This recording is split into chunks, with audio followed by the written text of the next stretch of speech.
Thank you for joining this discussion about aerial cinematography and CGI. As you might have noticed, English is not my first language, so hopefully you'll understand the whole process. Otherwise, I brought images.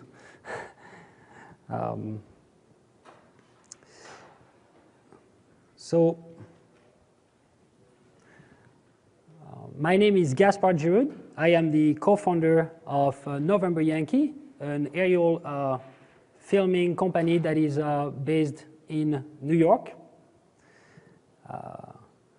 November Yankee comes from, is named after the letters N and Y for New York, where we are from.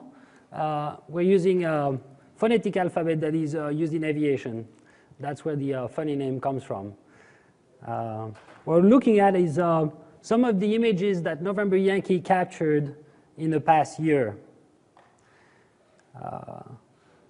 November Yankee was born out of another company called Piranha. Piranha is a creative studio that specializes, among other things, in architecture visualization. And in 2011, Piranha was offered a special opportunity, which was to create a 3-minute film about the future World Trade Center. And if you allow me, I would like to share it with you now.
So after we completed this film for the World Trade Center, we got good amount of requests for architecture films. And very often, our clients, developers or architects, wanted to see their building in context. And so we started to shoot quite a good amount of aerials. So much so, in fact, that I ended up getting my helicopter license. And so it gave me a little bit both perspective, which is from a creative director standpoint, as well as something that became a passion, which was, flying helicopter, understanding helicopters' limitations and regulations. So we were fortunate enough to go places to do these aerials, and we shot in New York quite a bit, in the U.S., but also Canada on the East Coast and the West Coast, in Australia, in the UK, in France as well.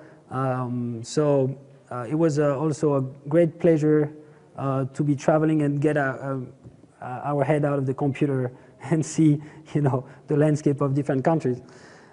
So I would like to share with you now some of the aerial footage that we shot, again, in the past few years, that became November Yankees Real. And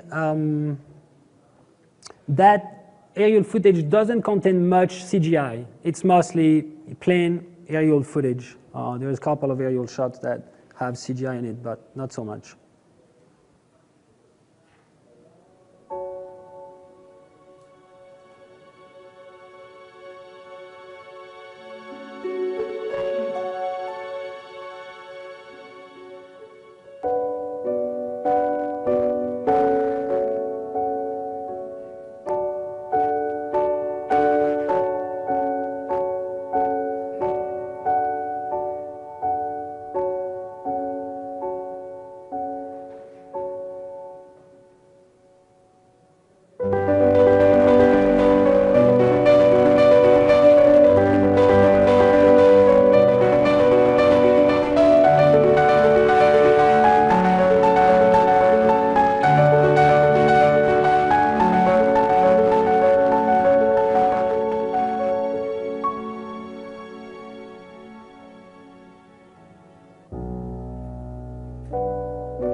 So yeah, that's it for the aerial footage.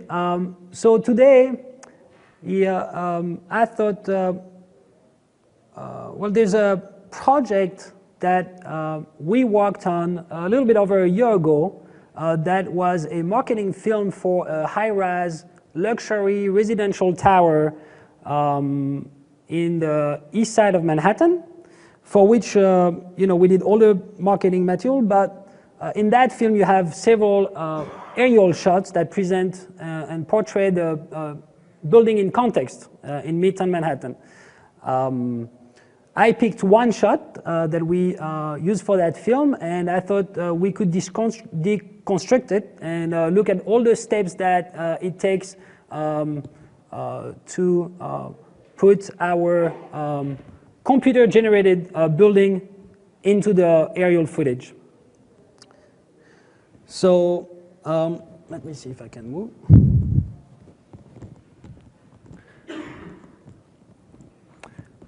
So it's not the most spectacular shot that we worked on, but I thought it was one of the most representative of the process. We'll see why as we go through. But this is our building.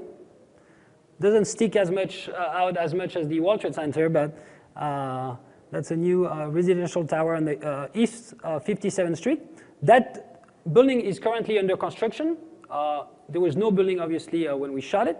The idea is to go through the process together from start to finish.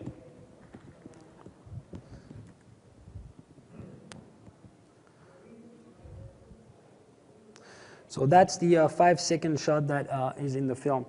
Now,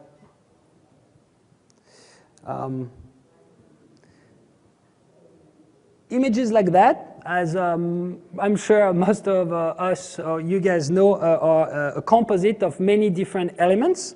And all of these different layers are different steps of the process of creating the final product. So we're going to start by looking at what it takes to get the aerial footage itself.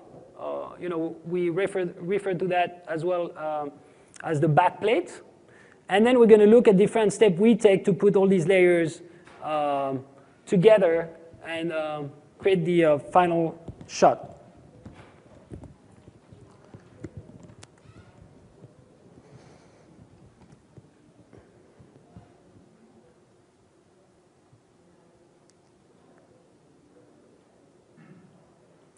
So, oops, sorry.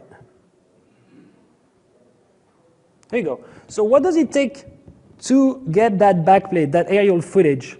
We're going to need a helicopter. We're going to need a stabilization system, which has this funny elephant shape. And then we need a camera. The first thing we're going to pick and the options we're going to look at are the different helicopters we can use. Over time, we tried a lot of different helicopters. After hiring the most expensive system, pilots, and setup in the city, we scratched our heads, it was a long time ago, and said there must be another way. And we started from scratch. So we've tried a lot of different things that didn't work first. So let's look at the different options that we have. Let's start with this little guy. That's the cutest of the series. It's a Robinson 22. It has only 2 seats, and that would not be a good option for our shoot because you cannot have a stabilization system in that helicopter. It's just too small. It might barely be able to carry it, but it just won't. You won't have enough room, right? So we reserve this guy for photography only, still photographs, and yet it's not a very comfortable helicopter to use, and your photograph cannot have fear of heights because the door is off, and it's a very narrow helicopter. It's a perfect training helicopter you can use for still photography, but certainly not for moving images.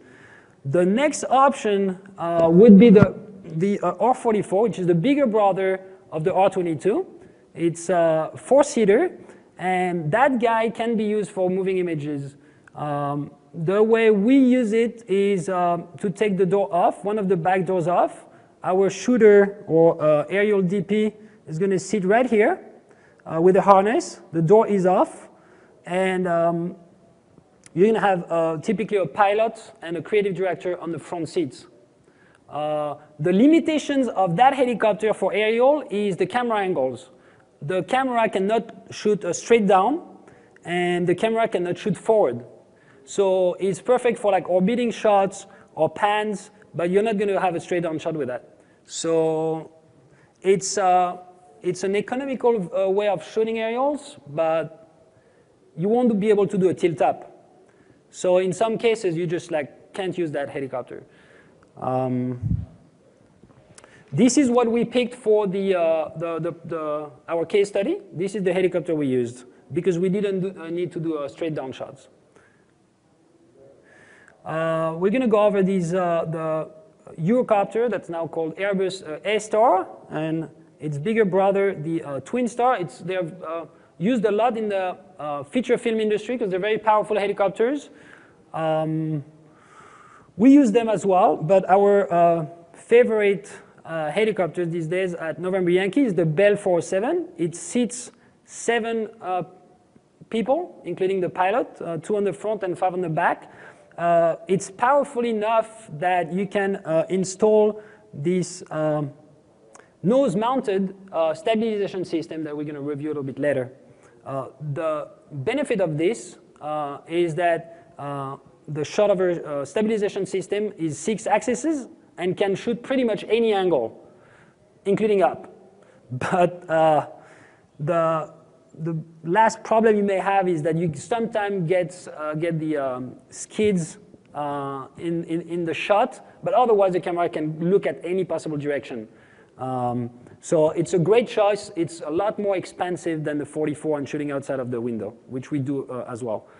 Are you still following my English at all? You know when you go to Paris and order something in French, and the waiter in a condescending way turns to you and tries to speak English, and it's horrible? You don't understand anything he says? Well, that's where I come from, so I will rely on the images as much as possible for information.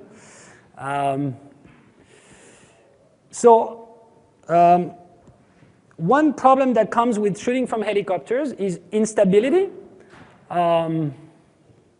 There are 2 forms of instability in aerial filming. The first one is the helicopter itself is not stable. It's pushed around by turbulences. It's always a little bit windy. Condition changes, so the helicopter is going to move a little bit. The nose of the helicopter is also always trying to find its own way. So it's never perfectly stable. But that instability is really not that much of a problem because you can stabilize in post-production. So that problem we can get rid of, especially when you shoot 4K. You have plenty of room to stabilize in post. Now, there's another problem that comes with shooting from a helicopter that is referred to very often as rolling shutter or a jello effect. It comes from the high-frequency vibration that come from the main rotor and the tail rotor. This high-frequency vibration shakes the helicopter in a way that you can barely feel as a passenger, but the camera is going to be able to. It will damage. It will hurt your footage a lot. So we can see.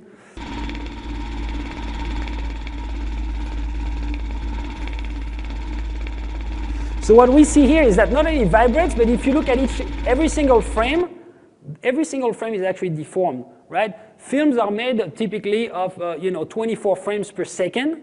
And if we look into this footage, we'll find out that every single frame is distorted. That distortion is really, really hard to get rid of. There are plugins and there are people who are going to try to, but we've tried. We tried many ways. We threw every plugin we had added just because sometimes we had wanted to rescue a shot what we thought beautiful, but was distorted. So if you go in a helicopter with your personal camera, some of the footage you're going to bring back is going to be stable. A lot of it probably will have rolling shutter and will be seriously distorted and beyond repair. So the reason that happens is because when a camera, most cameras, I can talk for all cameras, but most cameras have this shutter device in front of the sensor that doesn't open just at once. It doesn't expose the film just in one single thing, in single global shutter, as it's called. It exposes the film typically from bottom to top, right, in one movement. That movement is so quick that in 99% of the cases, that doesn't create any problems. Now, if you shake your camera very, very fast, or if you move it very fast, the fact that your shutter exposes the film progressively from the bottom to the top, right? These are 2-3 steps that happen in a fraction of a second, extremely fast, right? But yet, it means that the bottom of your image is not recorded at the same time as the top of your image, right? So this is a famous photograph from Jacques-Henri Lartigue, and he used rolling shutter in a creative way. That was beautiful, but because he's chasing the car with his camera, we're going to see why. The wheel of the car is deformed by the rolling shutter, right? So what does that mean? It means that like I said earlier, every single image is distorted. There's no way out of it. There's no way to really fix it. So that's another example where it's more dramatic.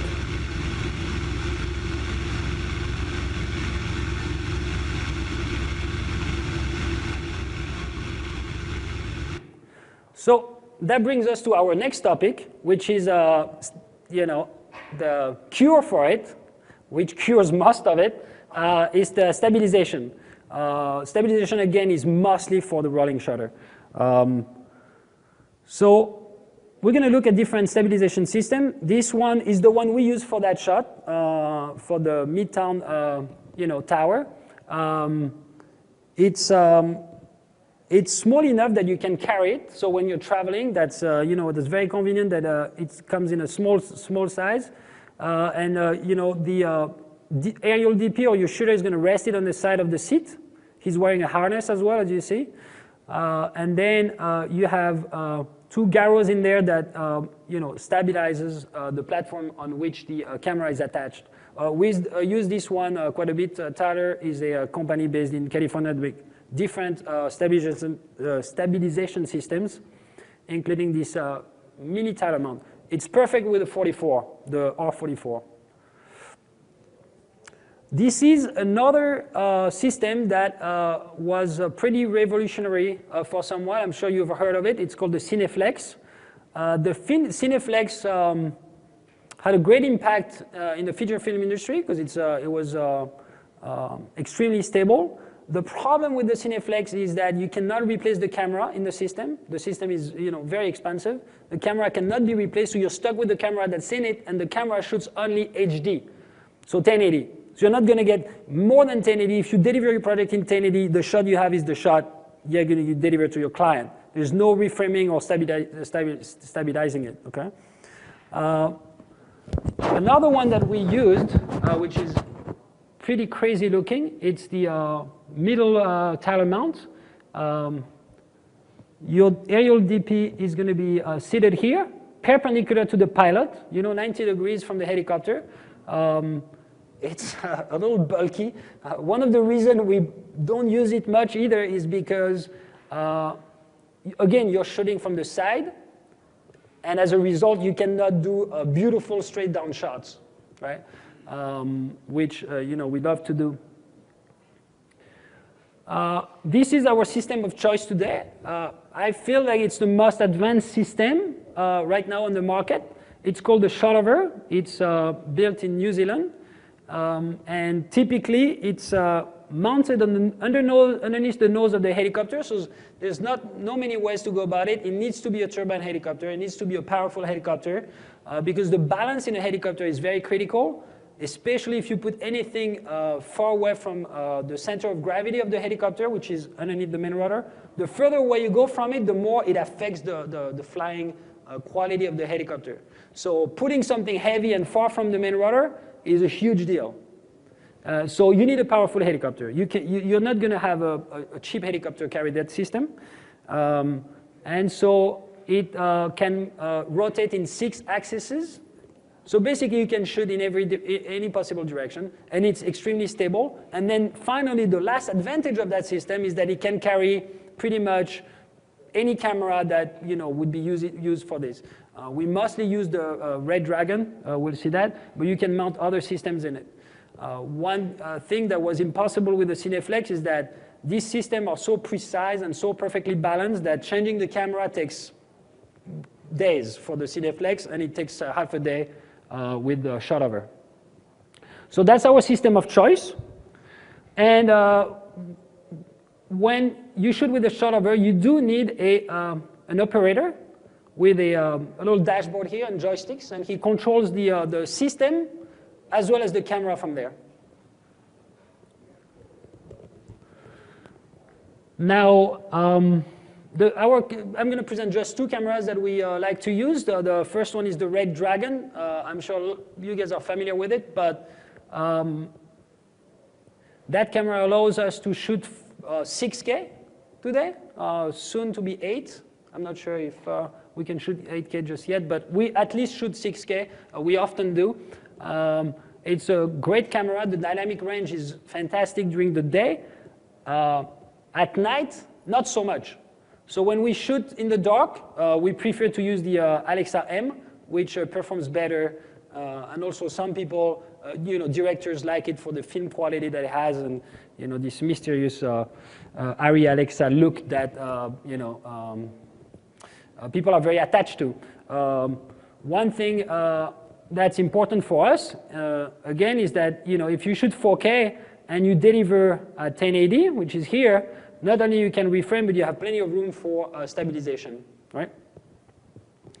This and the red here out of the 44, it's a small. The body of the camera is small, so it's a fairly small camera to use. Now let's go over the crew. Typically, we have our pilots. This Jim is doing a super a banking turn over Central Park. And then, so this pilot, yeah, yes, that's right. Actually, once we were, right, there's a lot of things in the way. Also, there are a lot of helicopters in New York. There's like probably 30 helicopters because you have the tours. So you got 30 helicopters in the air.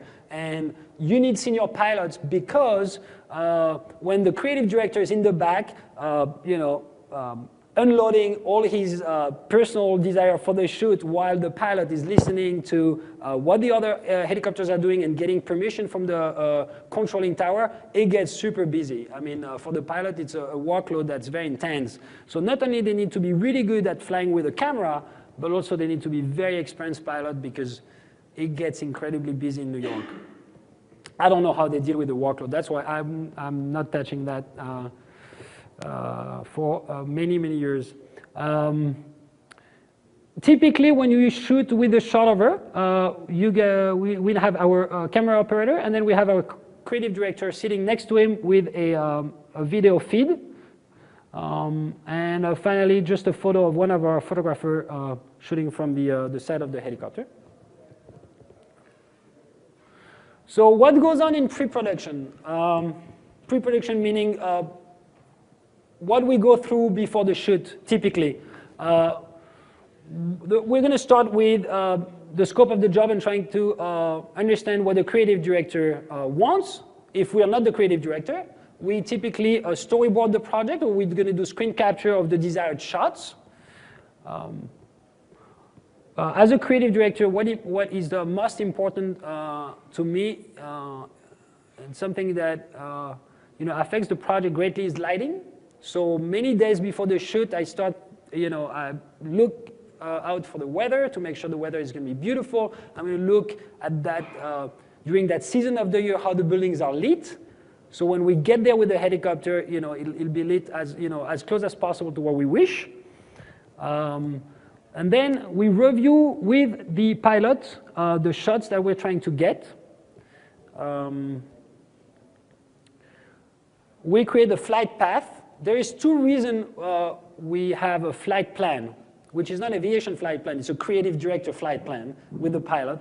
The reason we like to do that as precisely as possible is because you don't want to waste time. It's precious time out there. Flying helicopter is expensive, so we try to be as efficient as possible. The second reason is lighting.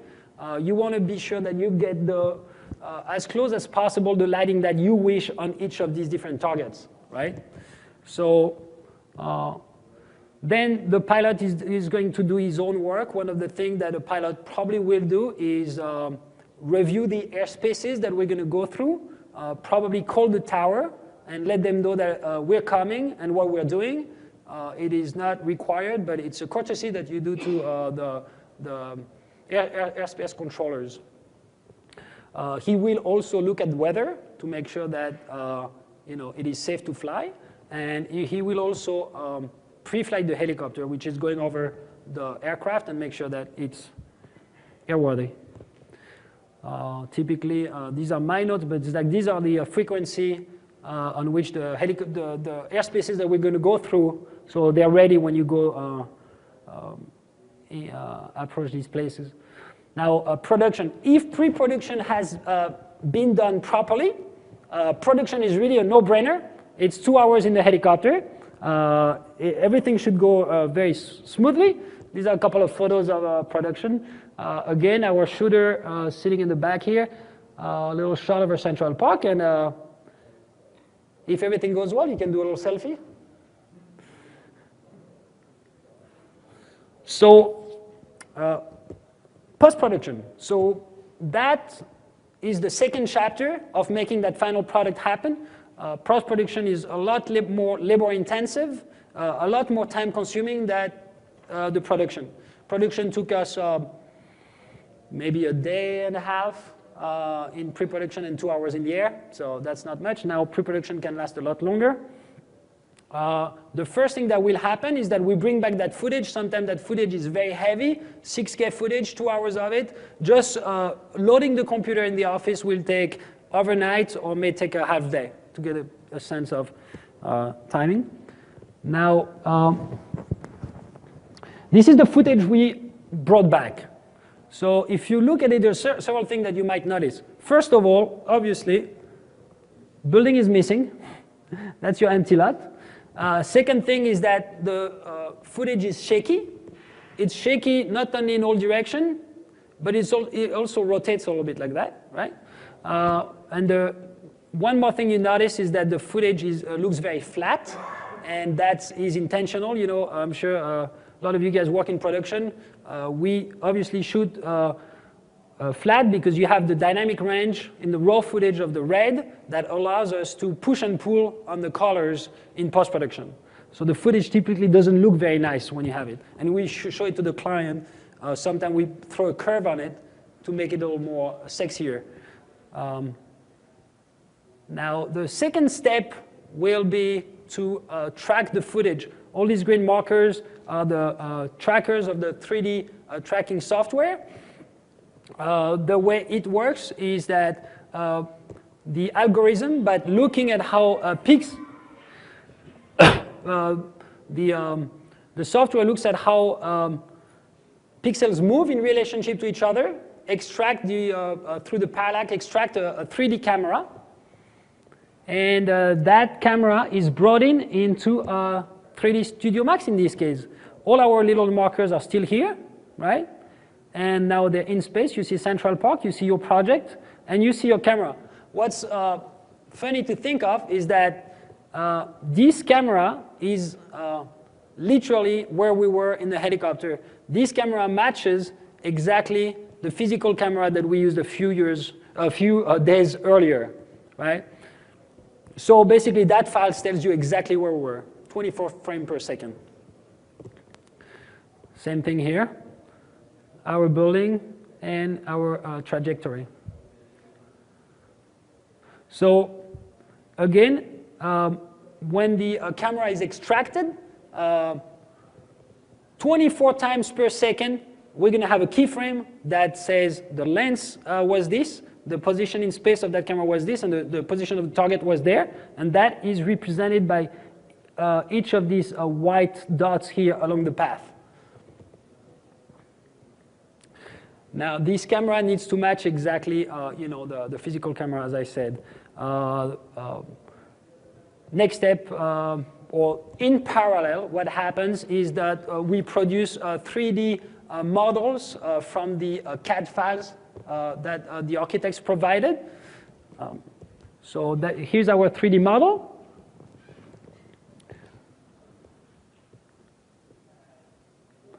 The 3D model then is textured and receives materials. And now we're looking at our 3D model through the camera that was extracted by the 3D track.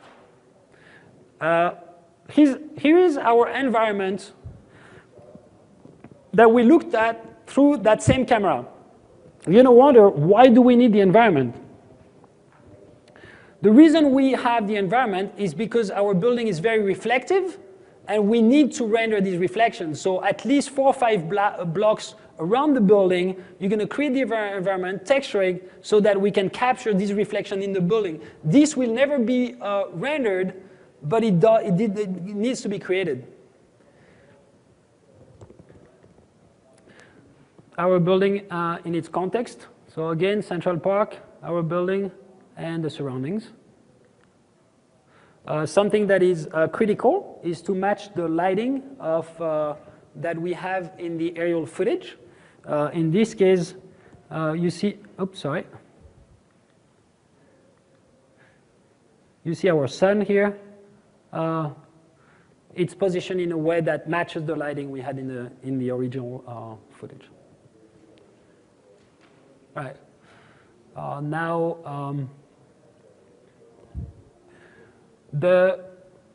once you render your tower and the whole body of the tower, you still have problems, which are that the base of the building doesn't land properly where it should go.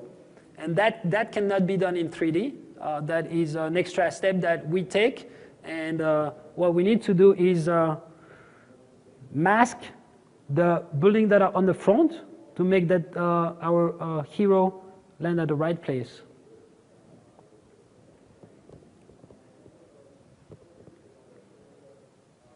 There you go.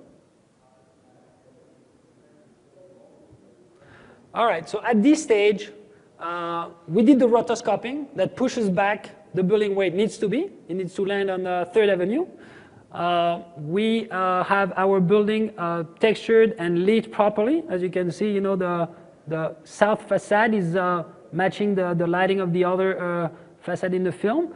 But we still have footage that's not very stabilized. It's not on a rail. It's very sort of like shaky still. That is something that we're going to do toward the very end. So the last step to that final shot would be a few things. One would be reframing, color correction overall, right? Blend that building in and do final correction on this. And then finally, stabilization. And that will be our last shot.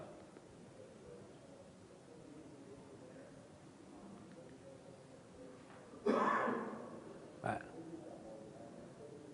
So you see the stabilization happen in all directions.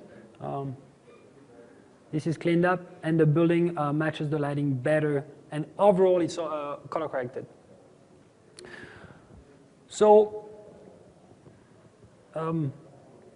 this was a case for architecture visualization, but all these different steps remain the same if you did a VFX shot for feature film or TV commercials. You always will have to capture your backplate. You will always have to track, extract your 3D camera, match your geometry, or put your Godzilla in the scene. All these steps remain true to create a VFX on an aerial shot. So that was it. I'll be happy to answer all the questions in the remaining time, and I'll be curious to know what you guys' interest is in aerial filming and CGI, which is a passion for us, but I'll be very excited to meet people who are interested in this field as well. Sure. You guys said you use 3D as a match for the camera track? No, so we went through different software over time. Buju was one of them. Synthesize is one of them. PF Track is one of them. Sometimes, in difficult cases, we try all of them. So we don't have one single software for that. Yep. Following up on that question, you mentioned that the path produced has information about the focal length. My experience with some of the motion tracking software is that it works better if you can provide that information to the motion tracking. Yeah. But is there something that comes out of the red that has real-time information about the focal length that you can then provide Yes, yeah, absolutely. All this is absolutely correct. One thing that happens is that the shot-over system actually records in its brain all information of camera lens and setting of the red camera, including the angles at which it shoots. To tell you the truth, we haven't been able to use these files, but they are available. And what we do often is that we write them down, in some cases. But you can have access to that information, especially if you use the shot-over system. Yep. Sorry? You guys ever shoot from fixed-wing aircraft or pretty much helicopters exclusively? We haven't. We haven't. Yeah. I know from the guys from the airport where we take off from, news people sometimes use fixed wings for, typically I think they would do it for sports because they do really wide rotation and they can stay 10 hours in the air, which is insane. Helicopter, there's going to be the pilot fatigue and you're going to have a fuel problem. So we rarely shoot more than 3 hours. 3 hours would be a lot. Yeah. So drones. Drones are very complicated because my partner would be able to talk better than I do about drones. But what happens is that the regulations are still being made at this time, and you cannot shoot aerial with a drone without a permit that very few companies have, right? It's the 333? Right. And then what I find being problematic is that if you do have that license and you go by the rules of that license, basically it only allows you to shoot in an open field where nobody is or you have secured the area. So if you go by the rules, you really cannot shoot anywhere else but in an open field. And then I feel like in an open field, you don't really need to have that license because it's the only thing is that you will not be able to charge money for it. So I think the regulations are too tough for it to make sense. But I think it will need to. I think it's a technology problem and a timing problem. I think ultimately things will be figured out, and I think what will happen is that this drone will be equipped with a transponder, which is what most aircraft are required to have, and then it will allow people to identify who's flying where, in a way that. But it is a concern for helicopter pilots because a lot of people love drones, and as people pointed out, drones are a liability for helicopters, a hazard. Yeah. Currently, you can't shoot within 500 feet of anybody that's not full parachute. But now. On a drone? Yeah, and you have a 400-foot ceiling. Right. Right. Now right now the FAA is going through some change that they're going to try to elevate that to 500. Right. Right. So helicopters are supposed also to stay away from structure. The rule, it's not a rule actually, it's a recommendation by the FAA. You can stay, you have to be 500 feet away from structures. I've heard pilots say is that there's nobody with a tape measure, but at the same time, pilots stay away from people because it hurts the industry. People complain. People write down the tail number, and then you will have complaints. So pilots in general try to stay away and don't disturb people as much. Yeah. You mentioned that stabilization comes last. Do you have a preferred, like with the rolling shutter issue, especially when you're doing more amateur stuff, the rolling shutter is just crippling to the tracker. Yes. Yeah, rolling shutter will probably prevent you from tracking. Yeah, and every device has this issue. I mean, even your phone, right? Right. It doesn't work. Right. Do you guys have a software solution that you prefer to kind of smooth those things over the end, or you just use Duke, or how do you kind of approach that stabilization in the end? Because there's always some element of it, even though you have such a strong, tool there. Right. Well, we don't stabilize before tracking because stabilization will prevent you from tracking, Right. basically. Any post that you do in the footage, you kind of want to work off the raw footage as long as possible and do the stabilization later, yeah. Yeah, no, we really don't have a perfect solution when we have issues like that. We just troubleshoot troubleshoot the best way we can. Right, the stabilization blends the pixels, right? So that Right, it takes away the right, yeah, Thank you. certainly. Yep. In the pre-production, you mentioned that you storyboard, it looked like with maybe Google Earth to sort of set up the shot. Do you ever do any 3D modeling? Yes, yes, yes. You know, when the project can afford it, especially if it's our projects, and because we have the 3D team, we do gray shaded previews in 3D Max, and we explore camera moves every time we can afford it, time-wise, of resource-wise, with the people we have. If we can afford it, we'll definitely do gray shaded animations. Yeah. Yes, sorry. How did you extract the 3D geometry surrounding the building? Did you physically model it, or did you extract it from Google Earth? I think we have a 3D model of Manhattan. We have it. I think there's one out there that we're using. We do still have to paint the textures in the immediate surrounding to get the proper reflection, the best we can, right? Yep. In the past, we've had issues where the site we're shooting is an active construction site, and there's cranes Yes. in the shot. Yes. How do you get around that? It's very, very difficult. We had a problem with one of your buildings. We were yeah, charge more, yes. Yes.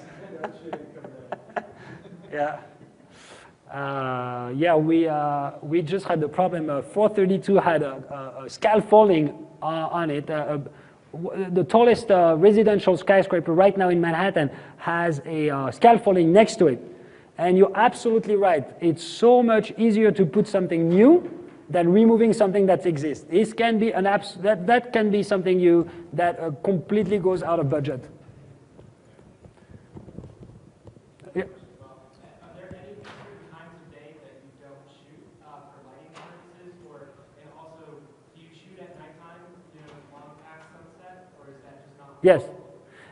You know what? The problem of shooting at night is the dynamic range of the camera. Again, the Alexa M is a much better camera for shooting at night.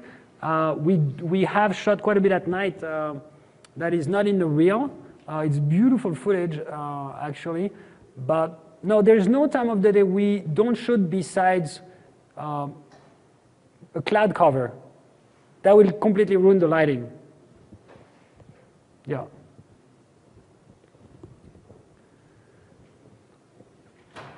Yep. Have you ever had a problem with the horizon being off? In the footage? Well, if you shoot at 4K or 6K, correcting the horizon is not a problem, right? You tilt your frame back to where it needs to be because you have the extra resolution around it. What happens with the shot over, if you go with the more luxurious, advanced system, you bang the helicopter right and left, like that photo we saw over Central Park, and your shot over stays flat. So you shake the helicopter as much as you want. Your system is incredible. It's rock solid. It'll just like stay on the horizon like that.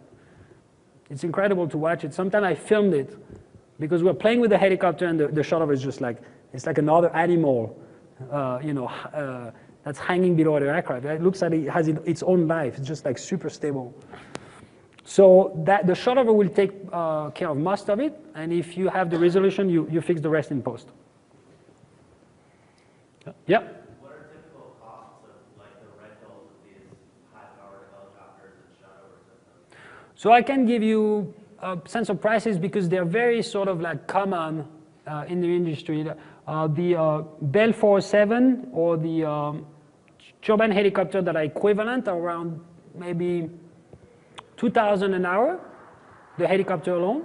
And then the shot over, the prices, the price varies a lot, but the system alone, the cost of the system is in the half $500,000.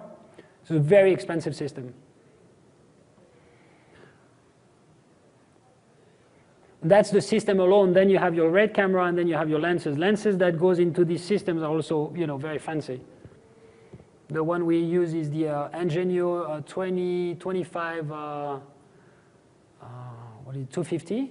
25-250. It's not ours. It's a very fancy lens. The glass is incredible.